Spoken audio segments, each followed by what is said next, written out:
There was a place you used to know that you have never been there. It sat at the edge of your memory the way a candle sits at the edge of sleep, flickering just enough to remind you it was real. And perhaps it was real. Perhaps it still is.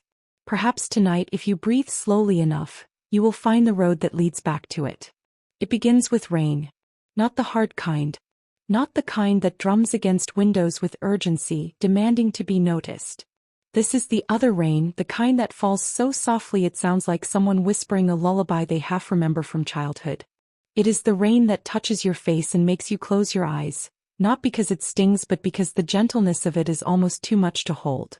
You are standing at the edge of a lane. The lane is narrow and lined on both sides with hedgerows so old they have forgotten what it means to be trimmed. They have grown into one another, tangling overhead until they form a living archway, and the rain filters through their leaves in a way that turns each drop into something luminous, something almost golden, though the sky above is a deep and tender gray. Your feet are bare. You notice this the way you notice things in dreams without alarm. The ground beneath you is soft, a mixture of moss and damp earth that holds the warmth of the day even as the evening comes down around you like a blanket being drawn gently over your shoulders. You begin to walk. There is no hurry. There has never been any hurry on this lane. It curves ahead of you in a long, slow arc, and with each step you take, the world behind you grows quieter. The sounds of everything that kept you awake, the lists and the worries and the small sharp thoughts that circled your mind like restless birds, they do not follow you here. They cannot. The hedgerows will not let them pass. The air smells of wet earth and honeysuckle and something else, something you cannot name but recognize instantly. It is the smell of comfort. It is the smell of a place that has been waiting for you. As you walk, you notice things slowly, the way your eyes adjust to soft light. A spider's web stretched between two branches, its silk heavy with rain, each droplet catching the last pale glow of the sky and holding it like a tiny lantern. A bird somewhere in the hedge, not singing exactly but making a sound so small and contented it might be breathing in its sleep. A stone in the path, smooth and pale as a river stone, placed there as if someone had left it to mark the way. You follow the lane around its gentle curve, and the hedgerows begin to thin. Through the gaps in the leaves, you catch glimpses of a meadow, and beyond the meadow, a light. It is not a bright light. It is the kind of light that comes from a window when a fire has been lit inside and the curtains are drawn but not quite closed, so a sliver of warmth escapes into the evening like a secret being shared. The lane opens and you step into the meadow. The grass here is long and soft, the kind of grass that bends under rain rather than resisting it. It brushes against your ankles as you walk, and it is cool and gentle like fingers trailing through water. Wild flowers grow among the grass, though in the fading light they have closed their petals and become small, quiet shapes, sleeping the way flowers sleep, without dreams, without worry, with nothing but the slow patience of growing. Ahead of you the light grows stronger, and now you can see its source. It is a cottage. Not a grand one. Not one that belongs in a painting or a postcard. It is small and imperfect, with walls of pale stone that have been softened by years of weather until their edges are round and kind. The roof is thatched, and the thatch is thick with moss that glows faintly green even in the dimness. There is a chimney from which a thread of smoke rises and dissolves into the rain, and there is a door painted the deep blue of a summer evening just after the sun has gone. You know this door. You have always known it. As you cross the meadow, the rain continues its soft whispering, and you realize that it is not falling randomly. It falls around you in a pattern, lighter where you walk, as if the sky itself is making room for you, as if the rain recognizes you and is stepping aside to let you pass. You reach the door. There is no lock. There is no knocker. There is only a handle worn smooth by hands that came before yours, and when you press it, the door opens inward with a sound like a sigh. Warmth meets you. Not the sharp warmth of a radiator or the dry warmth of a heater, but the deep, breathing warmth of a room that has been gently heated by a fire for hours. It wraps around you the way arms wrap around someone who has been away too long, completely and without reservation. You step inside. The room is small and golden. The fire in the hearth is not roaring. It is murmuring the way a stream murmurs over stones, a low and constant sound that fills the room without overwhelming it. The walls are lined with bookshelves, and the books are old and well-loved, their spines soft with use, their pages carrying the faint vanilla scent that old paper gives off when it has been kept in a warm place. There is a chair by the fire. It is deep and wide, upholstered in something soft, perhaps velvet, perhaps something that has no name, only the feeling of sinking into it and knowing you do not have to get up again. A blanket is draped over one arm, thick and heavy and the color of heather. And on the small table beside the chair, a cup of something warm is waiting for you. Steam rises from it in a slow spiral, carrying the scent of chamomile and honey and something else, lavender perhaps, or the memory of lavender, which is even more soothing. You lower yourself into the chair. The cushion receives you as if it were made for exactly your shape, and as you settle, you feel something release in your chest, a knot you did not know you were carrying, a tightness that has been with you so long it had started to feel like part of you. But it is not part of you. It was only visiting, and now, in this room, in this warmth, it loosens and begins to dissolve like sugar in warm tea. You pull the blanket over your lap. It is heavier than you expected, and the weight of it is deeply comforting, pressing you gently into the chair the way a hand might press gently against your back to say, "I am here." You are not alone. You can rest now. The fire murmurs. The rain whispers against the window. And you breathe. The cup is warm in your hands. You did not remember reaching for it, but here it is, fitting perfectly into the curve of your palms as if it had been made by someone who knew the exact shape of your fingers. The ceramic is smooth and slightly rough at once, handmade, imperfect in a way that makes it more beautiful. You lift it to your lips and drink. The tea is warmth itself. It moves through you slowly, tracing a path from your throat to your chest to the center of you, and everywhere it touches, it softens something. The tightness in your shoulders eases. The ache behind your eyes, the one that comes from looking at too many screens and thinking too many thoughts, begins to fade. The tea does not taste like any single thing. It tastes like rest. It tastes like the feeling of finally putting something heavy down. You drink again, and as you do, you notice the fire more closely. It is made of applewood, and you know this because the flames are tinged with a faint sweetness, a fragrance that is somehow both warm and cool. The logs are thick and will burn for a long time. You do not need to tend them. You do not need to do anything at all. The room around you is full of quiet details, the kind that reveal themselves only when you are still enough to notice. There is a small painting above the mantel, a watercolor of a garden at dusk, its colors blurred and gentle. There is a rug beneath your feet, woven in deep reds and soft blues, its edges frayed with the kind of age that speaks not of neglect but of love, of a thing being used every day because it brings comfort every day. On the bookshelf nearest to you, you notice a jar of dried flowers. Lavender. Their color has faded to a dusty purple, but their scent is still alive, mixing with the wood smoke and the chamomile until the air in this room becomes something you could almost wrap around yourself like a second blanket. You set the cup down. Your hands rest in your lap, and they are warm and they are still. Outside the window, the rain has found its rhythm. It falls against the glass in a pattern so steady and so gentle that it begins to feel less like weather and more like music, a lullaby played on the smallest instruments in the world. You listen to it the way you listen to the ocean, not trying to hear each individual wave, but letting the whole sound wash over you until it becomes part of the silence rather than something that breaks it. The fire shifts. A log settles deeper into the hearth with a soft crumble of embers, and a spray of tiny sparks rises and winks out, each one a brief orange star that lives for half a second and then returns to warmth. The sound it makes is like a sigh of contentment, as if the fire too is settling in for the night. You become aware of the clock. It sits on the mantel, a small brass clock with a face that is more ornament than function, its hands moving so slowly they might not be moving at all. It does not tick loudly. It whispers its ticks, each one spaced so far apart that the silence between them feels like a held breath. Time in this cottage does not rush. It does not demand. It simply keeps you company, asking nothing. Your eyes drift to the window. The curtains are a deep, rich cream, not quite closed, and through the gap you can see the meadow you crossed to get here. In the blue-gray light of the rainy evening, the grass looks like water, rippling softly in a breeze so faint you cannot feel it through the glass. Beyond the meadow, the hedgerow stands like a gentle wall between this place and everywhere else, and you are glad of it. Everything you need is on this side. A sound reaches you from somewhere deeper in the cottage. It is not alarming. It is the opposite of alarming. It is the sound of a cat purring. You cannot see it yet, but you can feel its presence the way you feel the warmth of the fire, a steady, living comfort that fills the space between heartbeats. And then, as if your awareness summoned it, a cat appears in the doorway that leads to the rest of the cottage. It is large and gray, the color of morning fog, with eyes like polished amber.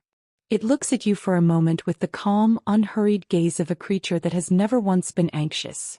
And then it crosses the room with the silent grace that only cats possess. Jumps onto your lap. The weight of it is perfect.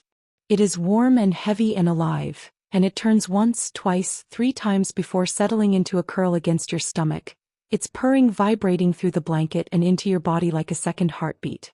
You place your hand on its back and the fur is impossibly soft, and with each breath the cat takes, you feel your own breathing slow to match.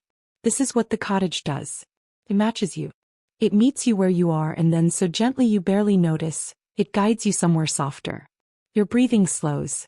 Your thoughts, which have been circling like leaves caught in a gust, begin to drift downward, settling on the ground of your mind where they become still and harmless.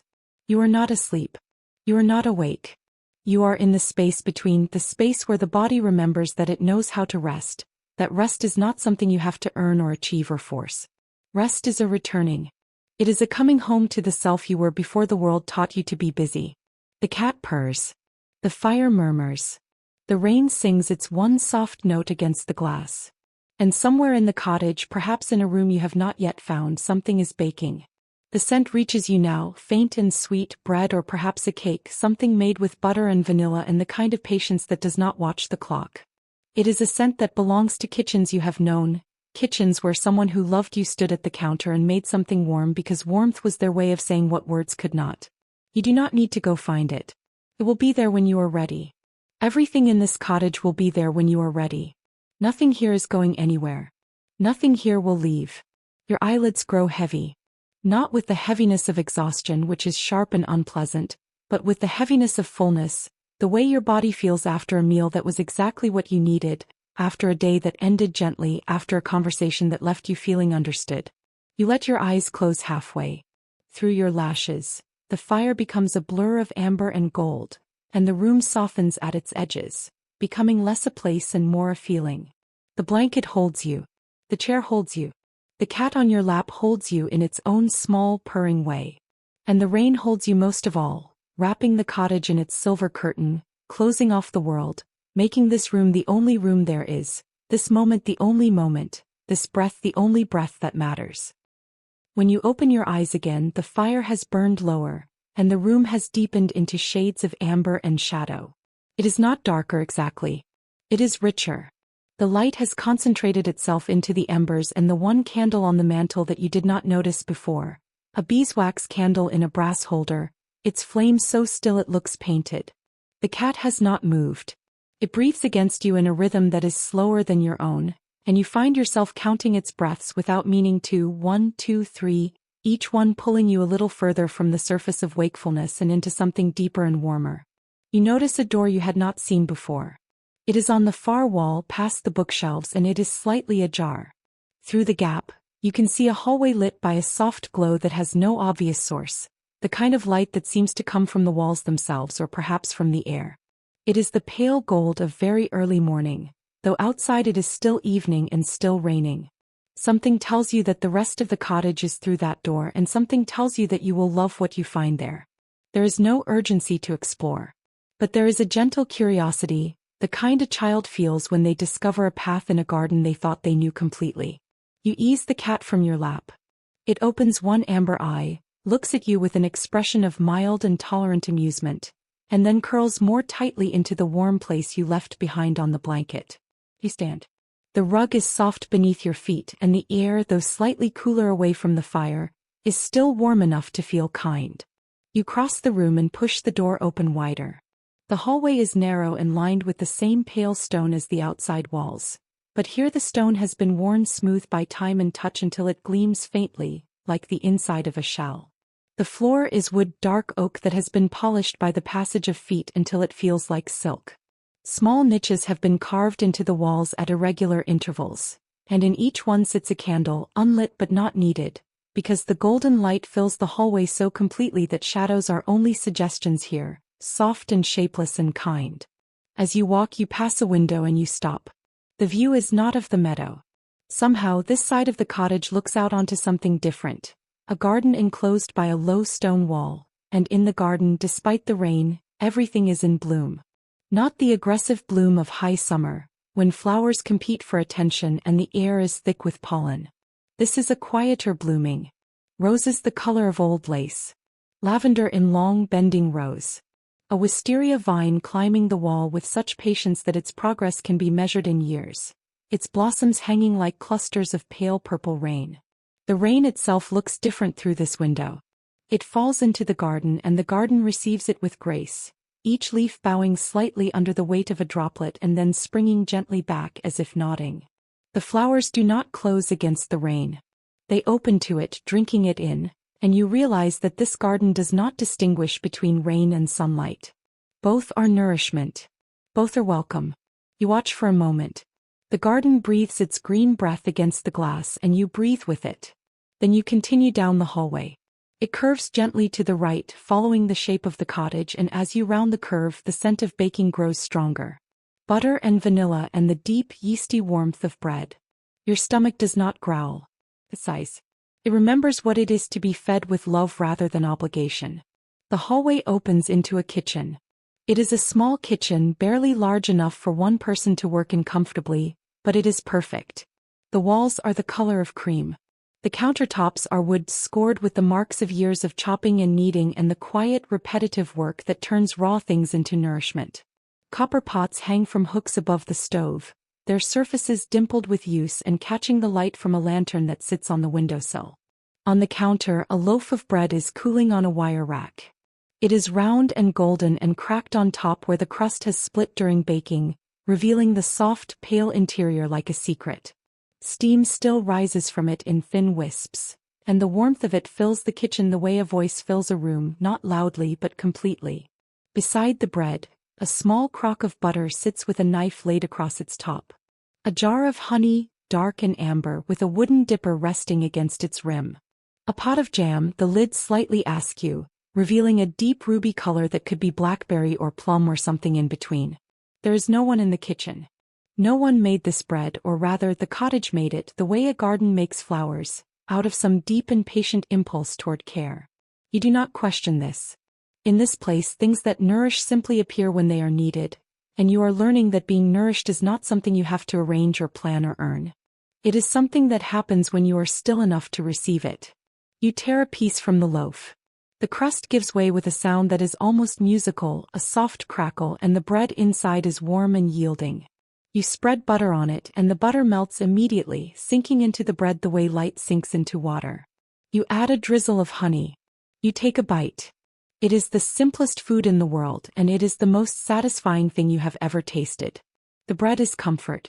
The butter is warmth. The honey is sweetness without excess, the kind of sweetness that does not overwhelm but simply reminds you that the world contains gentle things. You eat slowly. You stand in the small kitchen with the rain against the window and the lantern on the sill and the copper pots catching the light, and you eat bread with butter and honey, and you feel something you have not felt in a long time.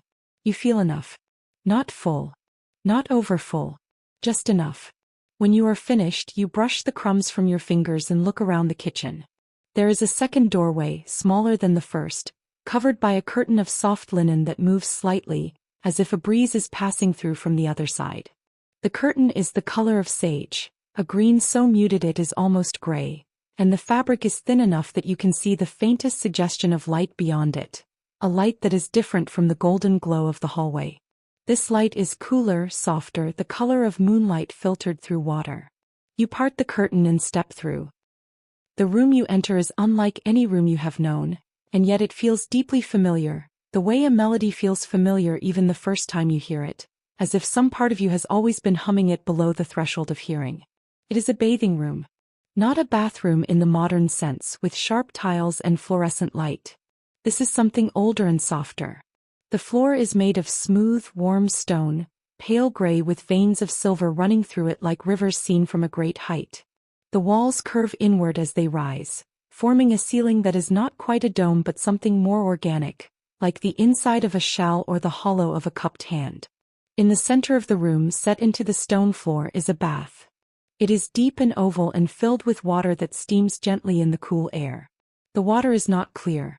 It is faintly milky, as if someone has dissolved moonlight in it, and on its surface, flower petals float in slow, aimless circles. Rose petals mostly in shades of ivory and blush, but also lavender blossoms and something you think might be jasmine, small and white and impossibly fragrant. The scent reaches you and wraps around you like arms. It is warm and floral and clean, not the sharp clean of soap but the deep clean of earth and rain, of things that have been washed by nature rather than by effort. You breathe it in and feel the last of the day's tension, the remnants that the tea and the fire and the bread did not quite reach begin to soften. Candles ring the bath. They are set into small ledges carved into the stone at irregular heights, some at the level of your knee, some at your shoulder, some so high they almost touch the curved ceiling. They are all beeswax, all golden, and their flames are perfectly still, as if the air in this room has agreed not to disturb them. The light they cast is gentle and layered, creating a warmth that is both visual and physical, a warmth you can feel on your skin like the memory of sunlight. A shelf has been carved into the wall near the bath, and on it sit several glass bottles of different sizes and colors. One is deep blue and contains an oil that smells of eucalyptus. One is amber and holds something that smells of sandalwood and vanilla. One is clear and seems to contain nothing at all, but when you uncork it, the scent that rises is the scent of the rain outside, clean and alive and full of the green promise of growing things. You choose the amber bottle. You pour a thin stream of it into the bath, and the oil hits the water and disperses in slow, golden threads, turning the steam fragrant with sandalwood and the faintest whisper of vanilla. The petals on the surface drift apart to make room and then drift back together, as if they are dancing to music only they can hear. You undress. The air touches your skin and it is kind. There is no cold shock, no goosebumps, only the gentle contrast between the air and your body, a reminder that you have a body, that it has carried you through the day, that it deserves to be cared for. You step into the bath. The water receives you the way the chair received you, as if it has been waiting. It is the perfect temperature, warm enough to ease your muscles but not so hot that it startles. It rises around you as you lower yourself in, climbing your legs, your hips, your waist, your chest, until you are submerged to your shoulders and the warmth is everywhere, holding every part of you at once. You lean your head back against the smooth stone rim. The petals drift against your skin and each one is like a tiny, soft fingertip, a touch so light it is barely there. The sandalwood rises around you in warm clouds and you breathe it in and each breath out takes something with it, some small piece of tension or worry or weariness that you did not know you were still holding. Your muscles begin to release. Not all at once but in stages, like a series of doors opening one by one. First your shoulders drop and you did not realize how high they had been, how close to your ears, how long they had been carrying something invisible. Then your jaw unclenches and you feel the difference like a revelation, the sudden spaciousness of a face that is not bracing for anything. Then your hands, which were curled into loose fists beneath the water, open and your fingers float and they are free. The water holds you. You do not have to hold yourself. This is what the bath teaches you, that there are times when the best thing you can do is stop doing, stop holding, stop carrying, and let yourself be held by something warm and quiet and uncomplicated. The candles flicker just barely, a movement so small it might be the light breathing. The steam rises and curls against the curved ceiling and disappears, carrying the last of the day's weight with it. Outside, the rain continues and through a small round window set high in the wall, you can see it falling silver threads against the dark blue evening, and from in here, inside this warmth, the rain looks like the most beautiful thing in the world. You close your eyes. The water laps gently against the stone, a sound smaller than a whisper, a sound that is more vibration than noise. The petals continue their slow dance. The sandalwood wraps around you. And you drift not toward sleep exactly, but toward the place that sleep lives next to, the anteroom of rest, where the body is warm and weightless and the mind has set down all its packages and parcels and stands empty-handed and content. Time passes. You do not know how much. The water does not cool. The candles do not shorten. In this room time is generous. It gives you as much as you need. When you are ready and only when you are ready you rise from the bath. The air greets you gently and you find, folded on a low wooden bench that you had not noticed before, a robe. It is the softest thing you have ever touched.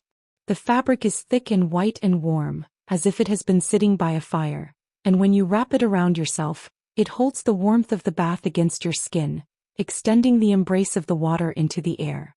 Your feet find slippers also warm, also impossibly soft, and you stand in the candlelit room feeling cleaner than you have ever felt, not just on your skin but deeper, as if the bath reached places that water usually cannot, the tired places, the tight places, the places where you store the things you do not want to look at.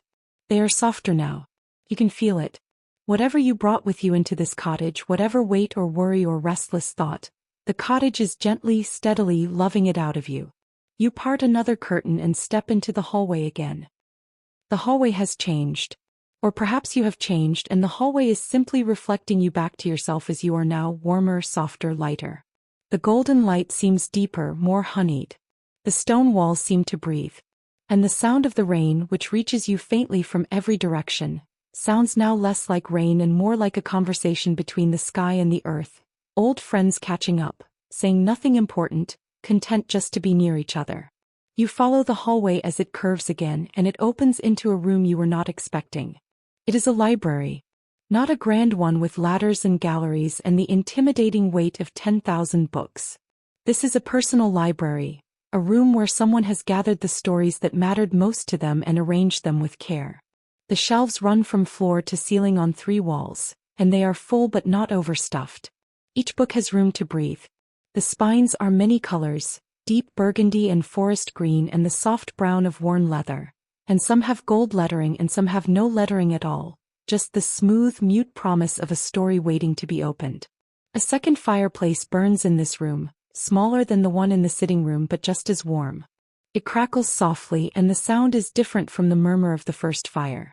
This one has a rhythm to it, a gentle pop and snap that sounds almost like a conversation in a language made entirely of warmth. There is a window seat. It is wide and deep, built into the thick stone wall, with cushions covered in a fabric that seems to change color as you look at it, sometimes blue, sometimes gray, sometimes the soft purple of twilight. A blanket is folded at one end and a pillow sits at the other, and the window behind the seat looks out onto the garden you saw earlier, though now in the deeper evening, the garden has become a collection of shapes and suggestions. The roses just pale smudges, the lavender just dark waves, and the rain just a silver curtain drawn between you and the night. You sit in the window seat. You pull the blanket over your legs and lean against the pillow, and the cushions beneath you are so soft that you sink into them with a feeling of relief so profound it is almost like gratitude. Your body knows this position. It is the position of being read to, of being small and safe and surrounded by story. And even though there is no one here to read to you, the room itself seems to speak. You reach for a book. Your hand moves without deliberation, drawn to a particular spine the way a compass needle is drawn north. And when you pull it from the shelf, you find that it is warm. The cover is soft leather, the color of cinnamon, and it has no title. You open it. The pages are thick and cream-colored and smell of vanilla and old wood. And the text is handwritten, not printed, in a script that is beautiful and slightly imperfect. The kind of handwriting that belongs to someone who writes often and for love rather than for show. You begin to read. It is a story about a woman who could hear the stars. She did not hear them the way you hear music or voices. She heard them the way you hear rain on a roof, a sound so constant and so gentle that most of the time it was indistinguishable from silence. But she knew it was there. She knew that each star had its own note, its own frequency, and that together they made a kind of harmony that held the universe in place. A sound so vast and so patient that it had been playing since the beginning of time and would go on playing long after the last candle went out. Her name was Alara, and she lived in a house very much like this one, small and stone and warm, at the edge of a village that sat in a valley between 2 gentle hills. The village had no particular importance. It did not appear on most maps. Its only distinction was that the sky above it was very dark and very clear, and at night the stars were so bright they cast shadows. Alara had discovered her gift as a child. She had been lying in a field of long grass one summer night, watching the sky the way children do, with her mouth slightly open and her eyes wide, and she had heard it. A hum. A resonance. Not in her ears but in her chest, in the place where her ribs met and her heart beat. A vibration so deep and so old it felt like it had always been there, only she was just now noticing. She told no one. Not because she was afraid but because she did not have the words. How do you explain to someone that the sky is singing? How do you describe a sound that is not a a music that is not a music, a voice that belongs to no one and everyone. So she kept it to herself, and over the years she learned to listen more carefully. She learned that the brightest stars hummed the lowest notes, deep bass tones that she could feel in her bones. She learned that the faintest stars sang the highest, thin silver threads of sound that were more feeling than hearing. She learned that when a shooting star fell, it left a trail of silence in the sky, a gap in the harmony that slowly filled back in as the other stars adjusted their notes to compensate. And she learned, eventually, that the stars were not just singing. They were speaking. Not to her, not to anyone in particular, but to each other, across the vast dark distances that separated them, sending their notes out like letters that would take 1,000 years to arrive but would arrive nonetheless, because the stars were patient, and their conversations were measured not in minutes or hours but in eons. You turn the page. The handwriting continues, unhurried and warm, and you read on, but the words are beginning to soften at their edges, the way things soften when you are very comfortable and very warm and the day has finally agreed to let you go. The story of Alara and her stars is not asking you to stay awake. It is asking you to let it carry you, the way a river carries a leaf, gently and without resistance, toward whatever stillness lies ahead. You rise from the window seat the way mist rises from a pond, slowly and without effort, as if gravity has loosened its hold on you and you are moving through the cottage on something softer than air.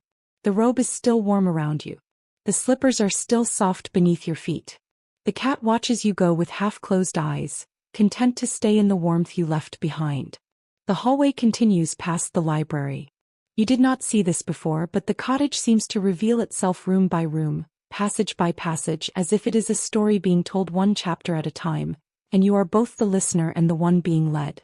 The golden light here is dimmer now, mellowed to the warm amber of a sunset seen through closed eyelids, and the walls are closer together, the stone more worn, the wooden floor softer underfoot. There is a small alcove in the wall, and in it a single candle burns. Beside the candle, on a ledge no wider than your hand, sits a small glass bottle. Inside the bottle something glows. Not brightly, softly. The way a firefly glows when it is resting on a blade of grass, not trying to signal, not trying to be seen, simply doing what it does because that is its nature. You pick up the bottle. It is warm, and the glow inside shifts when you tilt it, moving like liquid, like light that has been poured into a container and has not quite decided whether it is willing to be contained. You hold it against your chest, and the warmth of it sinks through the robe and into your skin and into the space beneath your ribs, and you understand without words that this is what the cottage has been making for you all evening. Every cup of tea, every piece of bread, every warm bath and soft blanket and murmuring fire has been preparing this, a small, concentrated warmth that you can carry with you into the deepest room, into the place of rest. You hold the bottle gently and continue walking. The hallway ends at a door. This door is different from the blue door of the cottage's entrance. It is made of pale wood, unstained and smooth, and it has no handle. You press your palm against it and it opens, not with a sigh or a click but with silence, the kind of silence that is not empty but full, the kind of silence that has been waiting for you and is glad you have arrived. The room beyond is the bedroom. It is simple. It is the most beautiful room you have ever seen. The ceiling is low and curved, like the inside of a nest, and it is made of the same pale wood as the door. The walls are soft plaster, white with the faintest blush of pink, the color of a cloud at sunrise, the color of a petal at the very center of a rose where the light is gentlest. There is one window, round and small, set deep into the thick wall, and through it you can see the rain still falling, still silver, still patient, but farther away now, muffled by the thickness of the walls and the softness of everything in this room. The bed is in the center. It is large enough for you and all the comfort you need, and it is low to the ground, dressed in white linen that looks like it has been washed 1,000 times until it has become softer than any fabric has a right to be. The sheets are white. The duvet is white. The pillows are white, and there are many of them, arranged not in any formal order but in the casual, generous abundance of a bed that exists for no purpose other than rest. A single candle burns on a bedside table, and its light is the softest light you have encountered in the cottage, barely more than the glow of the bottle you carry. The table also holds a small bowl of dried lavender and a glass of water so clear it seems to contain nothing at all, just pure transparency, just the idea of water without any of its weight. The floor is covered with a rug so thick your feet sink into it as you cross the room. It is the color of clouds, of cream, of the space between sleeping and waking. Each step you take is silent, absorbed by the rug's depth, and you feel as though you are walking on something alive and gentle, something that wants to be walked on because it knows it can offer comfort. You set the glowing bottle on the bedside table beside the candle, and their two lights merge, creating a pool of warmth that touches the edge of the bed and goes no further, as if the darkness beyond is not darkness at all but simply the rest of the night, patient and soft and waiting for you to enter it. You remove the robe. You remove the slippers. The air in this room is the perfect temperature, neither warm nor cool, the temperature of your own skin, so that the boundary between your body and the air dissolves, and you feel as though the room itself is an extension of you, as though its walls are your walls, its stillness your stillness, its peace your peace. You pull back the duvet. The sheets beneath are cool at first, that beautiful fleeting coolness that greets you when you first slip into a well-made bed, a coolness that says, here is something new, here is a sensation you have not yet worn out. And then within seconds the sheets warm to you, taking your temperature, becoming you, and the coolness gives way to the most perfect warmth you have ever known. You lay your head on the pillow. It yields completely, shaping itself around your head and neck, supporting you without any effort on your part. You do not need to find the right position. The pillow finds it for you. You do not need to adjust the blanket. It falls over you like a sigh, like a hand smoothing your hair, like the last thought of the day releasing itself into the night. The duvet is heavy. Not heavy like a burden. Heavy like an embrace.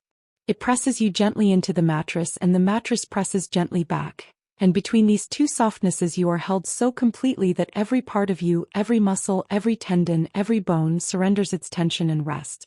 You are in bed.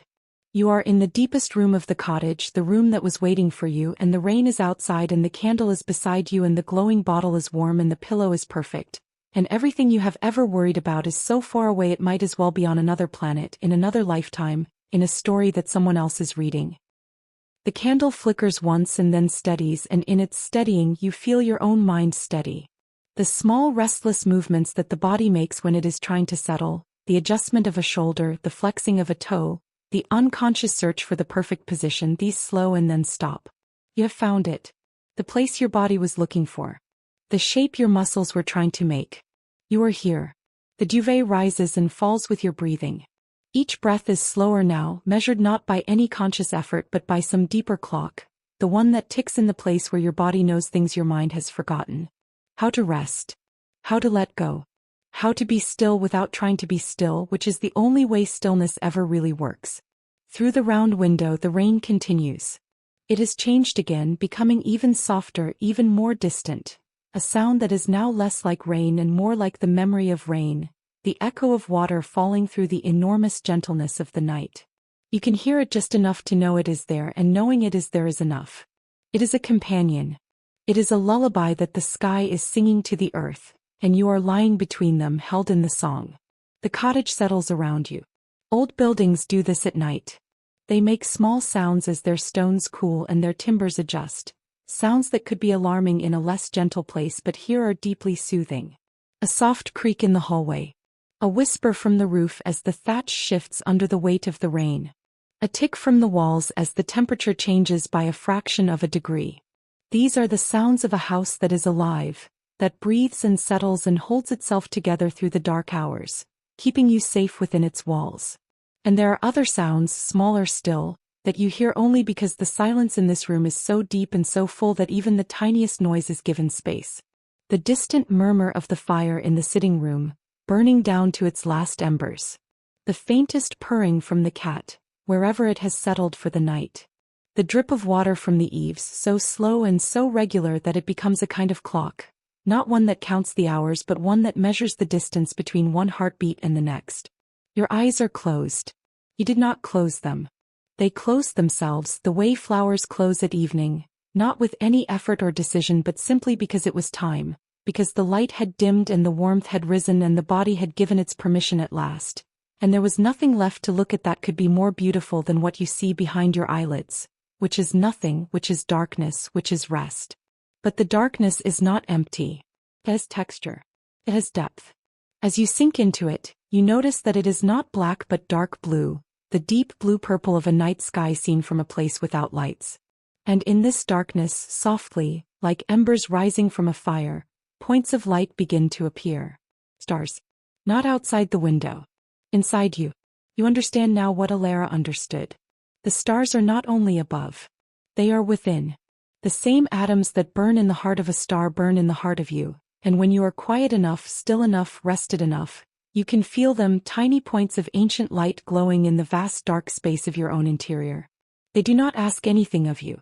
They do not need tending or arranging or understanding. They are simply there, the way the rain is there, the way the cottage is there, the way the bread and the bath and the fire and the cat are there, gifts from a world that is, at its deepest level, generous. You float among them.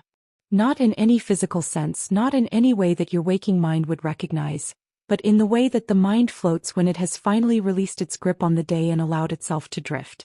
You are a leaf on water. You are a cloud in a sky that has no wind.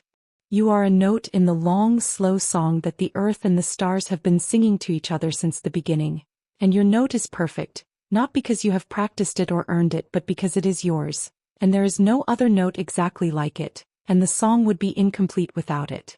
The warmth of the bed holds you. The weight of the duvet presses you gently into rest. The pillow cups your head and your neck has forgotten what it means to carry anything. Your spine is a line of ease from the base of your skull to the small of your back, and every vertebra is at peace with the ones above and below it, and there is no holding, no bracing, no armor. Just softness. Just trust. Just the body doing what it knows best when it is finally given permission. The little bottle on the bedside table still glows. Its light is the last thing you are aware of, a warm ember on the edge of your perception, and it does not ask you to stay awake to appreciate it. It glows whether you watch it or not.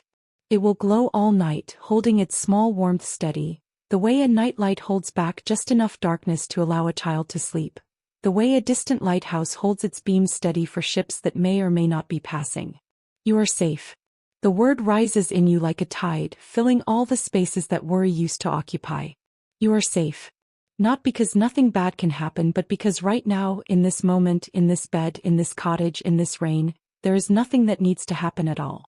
The night is doing its work without you. The world is turning on its axis, steady and reliable, and it does not need your supervision. The rain is falling without your help. The stars are singing without your ear. You can rest. The candle flickers once and then steadies, and in its steadying you feel your own mind steady. The small restless movements that the body makes when it is trying to settle, the adjustment of a shoulder, the flexing of a toe, the unconscious search for the perfect position, these slow and then stop. You have found it. The place your body was looking for. The shape your muscles were trying to make. You are here. The duvet rises and falls with your breathing.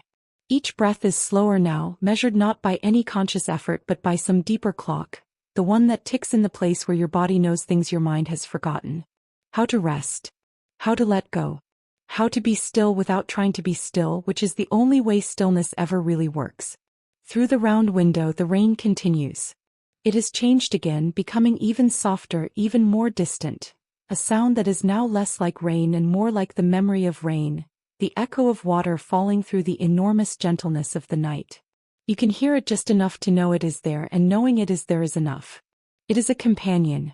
It is a lullaby that the sky is singing to the earth, and you are lying between them, held in the song.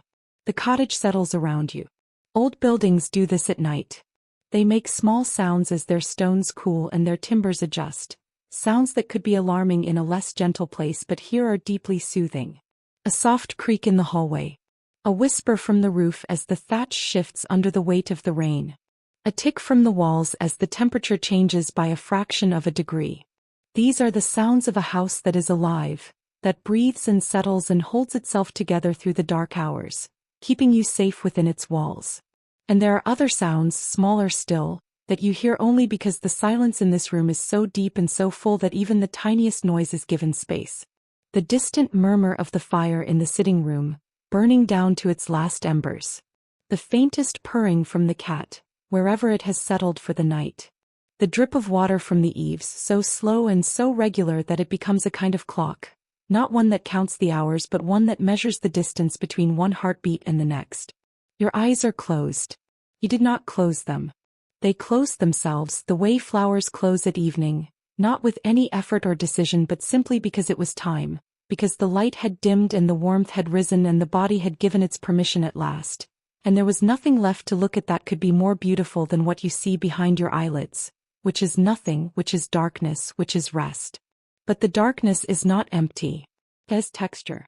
It has depth. As you sink into it, you notice that it is not black but dark blue, the deep blue-purple of a night sky seen from a place without lights. And in this darkness, softly, like embers rising from a fire, points of light begin to appear. Stars. Not outside the window. Inside you. You understand now what Alara understood. The stars are not only above. They are within. The same atoms that burn in the heart of a star burn in the heart of you, and when you are quiet enough, still enough, rested enough, you can feel them, tiny points of ancient light glowing in the vast dark space of your own interior. They do not ask anything of you. They do not need tending or arranging or understanding. They are simply there, the way the rain is there, the way the cottage is there, the way the bread and the bath and the fire and the cat are there, gifts from a world that is, at its deepest level, generous. You float among them. Not in any physical sense, not in any way that your waking mind would recognize, but in the way that the mind floats when it has finally released its grip on the day and allowed itself to drift. You are a leaf on water. You are a cloud in a sky that has no wind. You are a note in the long, slow song that the earth and the stars have been singing to each other since the beginning, and your note is perfect, not because you have practiced it or earned it but because it is yours, and there is no other note exactly like it, and the song would be incomplete without it. The warmth of the bed holds you. The weight of the duvet presses you gently into rest. The pillow cups your head and your neck has forgotten what it means to carry anything.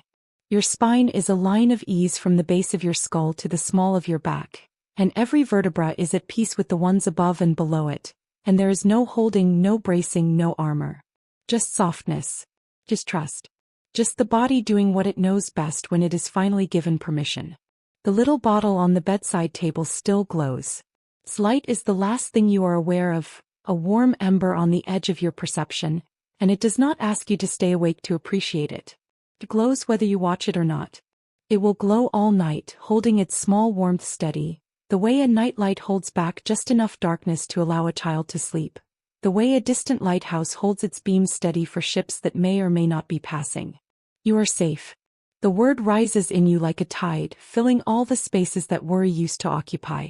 You are safe. Not because nothing bad can happen but because right now, in this moment, in this bed, in this cottage, in this rain, there is nothing that needs to happen at all. The night is doing its work without you. The world is turning on its axis, steady and reliable, and it does not need your supervision. The rain is falling without your help. The stars are singing without your ear. You can rest. And so you rest. It comes not as a sudden dropping away but as a slow, gentle descent, like sinking into warm water, like watching snow fall from behind a window, each flake drifting lower and lower until it reaches the ground and becomes part of the stillness. Your thoughts, which were already soft and shapeless, become softer still. They are no longer thoughts, really. They are impressions. Feelings without edges. Colors without names. The blue-purple darkness behind your eyes deepens, and the stars within it glow a little brighter, and you move among them with the effortless drift of a dandelion seed carried on the faintest breath of wind. There is no direction. There is no destination. There is only the drift and the warmth and the distant rain. You pass through a space that feels like the meadow you crossed to reach the cottage, but wider, vaster, a meadow that extends in all directions without boundary or limit. The grass here is silver, catching light from a moon you cannot see but can feel, its glow diffused through the clouds that float far above you, clouds that are not weather but are simply part of the landscape of rest, soft formations in the sky of sleep, changing shape so slowly that a single transformation takes a lifetime. The grass does not bend under your feet because you have no feet here, or rather, you have left your feet behind in the bed with the rest of your body, and what moves through this meadow is something lighter, something that does not need to walk because the ground itself moves to meet it, carrying you forward the way a river carries a reflection, without effort, without friction, without sound. In the distance there is a tree.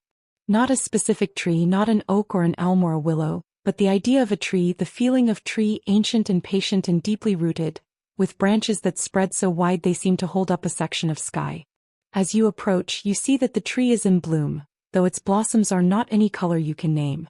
They are the color of comfort. They are the color of the sound the rain makes. They are the color of being held. You come to rest beneath the tree, and its branches form a canopy above you, and through the gaps in the blossoms you can see the sky with its slow clouds and its scattered stars, and everything is breathing. The tree breathes. The grass breathes. The sky breathes. And you breathe with them, part of the same vast respiration, the inhale and exhale of a world that is alive in every atom, every molecule, every photon of ancient light. The tree drops a blossom. It falls toward you with such unhurried grace that you could count to 100 before it reaches you, turning and drifting and catching the light, and when it lands on your chest, on the place where your heart beats, and it weighs nothing, and it is warm, and it smells like every safe place you have ever known. Another falls. And another. They accumulate slowly, these weightless, warm blossoms, covering you in a blanket of scent and softness that is more tender than any blanket made by hands. You are being tucked in by the tree itself, by the night itself, by the slow and patient world that has been waiting all day for this moment, the moment when you finally stop and allow yourself to be cared for. And now a sound reaches you, but it is not the rain. It is something else. Something that has been there all along, beneath the rain and beneath the fire and beneath the cats purring and beneath the ticking of the clock and beneath the creaking of the cottage and beneath the silence. It is the hum that Alaire heard. The deep, low, constant tone of the earth and the stars in conversation.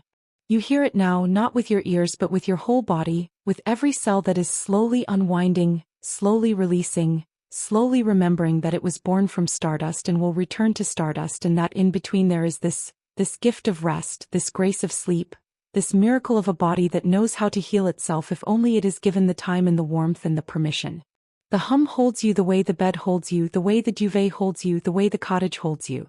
It holds you the way the earth holds the ocean, completely and without complaint, because holding you is not a burden. It is a privilege. It is what the world was made to do. You are so deep now. So warm. So still. The meadow and the tree and the blossoms and the stars are all part of you, and you are part of them, and the boundaries between sleeper and sleep, between dreamer and dream, between the one who rests and the rest itself, have dissolved like sugar in warm tea, sweetening everything, leaving no trace. Your breathing is barely perceptible now. It is the breathing of deep rest, slow and rhythmic and so gentle that a feather held before your lips would barely tremble. Your heart beats its steady, ancient rhythm, the rhythm it has kept since before you were born. The rhythm it will keep through the night and into the morning, faithful and tireless and strong. The candle in the bedroom, if you could see it, has burned down to almost nothing.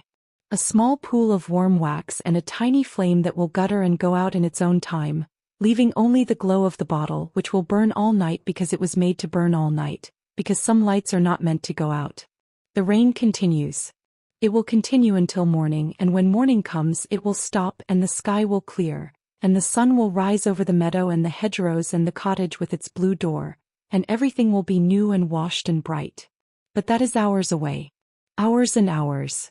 The night stretches before you like a long, soft road, and you are walking it without walking, moving through it without moving, resting through it in the deepest and most complete rest your body has known.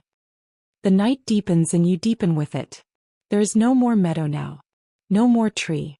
No more blossoms falling. There is only this, the warm, dark velvet space of dreamless rest, the place below dreams where the body does its quiet work of healing, of mending, of making whole. It is the place where the cells renew and the muscles rebuild and the mind, that beautiful, exhausted, overworked mind, finally sets down every single thing it has been carrying and stands in the freedom of emptiness. Not the emptiness of loss. The emptiness of space. The emptiness of a cup that has been drained and is ready to be filled again.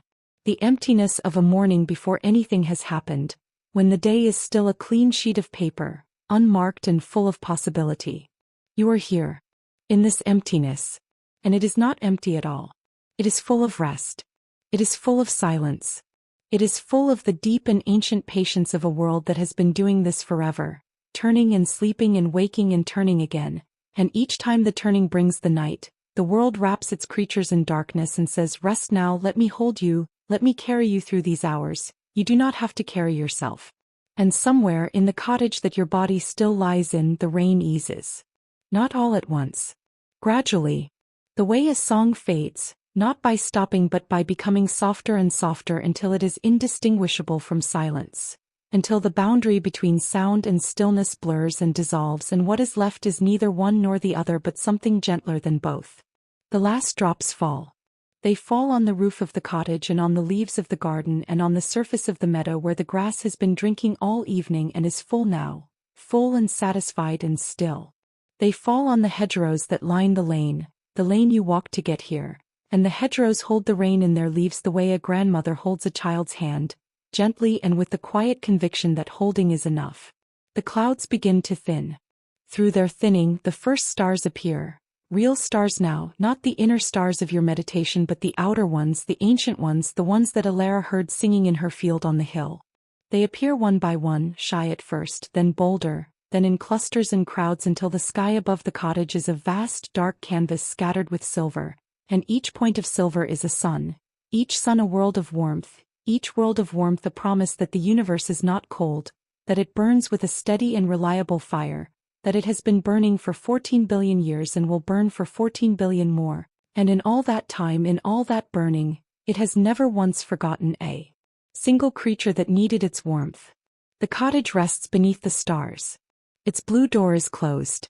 Its windows are dark except for the faint glow of the bottle in the bedroom, the small golden warmth that keeps vigil beside you as you sleep. The fire in the sitting room has gone to ash, a mound of soft gray that still holds the ghost of warmth, that will be easy to rekindle in the morning when the morning comes. The cat sleeps in the window seat of the library, curled into a perfect circle, its breathing so slow and so peaceful that it might be mistaken for a cushion if not for the occasional, contented twitch of a whisker. The garden sleeps. The roses have folded their petals tighter, tucking themselves in the way you have tucked yourself in, each one a small, fragrant fist of rest. The lavender stands still, no longer swaying, its scent thickened by the moisture in the air until the whole garden smells like sleep itself. If sleep had a fragrance, which it does, and it smells of lavender and wet stone and the deep green patience of things that grow without hurrying. And you sleep. You sleep the way the garden sleeps, deeply and without reservation, trusting the night to hold you, trusting the morning to find you, trusting that the world will still be there when you open your eyes, green and bright and washed by rain, ready for another day that you do not yet need to think about. You sleep the way the rain fell, gently and completely, covering everything, touching everything, cleansing everything. You sleep the way the stars sing, constantly and without effort, doing what you were made to do, being what you were made to be. You sleep the way the cottage holds you, with warmth and with walls and with the quiet certainty that some things do not need to be earned, that some gifts are given freely, that rest is your birthright and peace is your inheritance, and this night, this long and gentle night, is yours. The hours pass. They pass like clouds across a clearing sky, each one lighter than the last, each one carrying away a little more of the dark until what remains is not darkness but the deep blue prelude to dawn. The stars begin to fade, slowly, the faintest first, then the brighter ones until only the brightest remains, a single point of light in the eastern sky that holds its place like a candle that has burned all night and is still burning. It is the morning star. And it is shining for you. But you do not need to see it yet. You do not need to wake yet. The dawn will be slow and soft and kind, and it will wait for you the way the cottage waited for you, the way the rain waited for you, the way the whole world waits for you every night while you sleep, keeping everything safe and warm and ready for your return. For now there is only this. The bed. The warmth. The quiet. The deep, steady rhythm of your breathing, in and out like the tide on a shore that has never known a storm. You are resting. You are held. You are home. And the rain, though it has stopped, still remembers your name.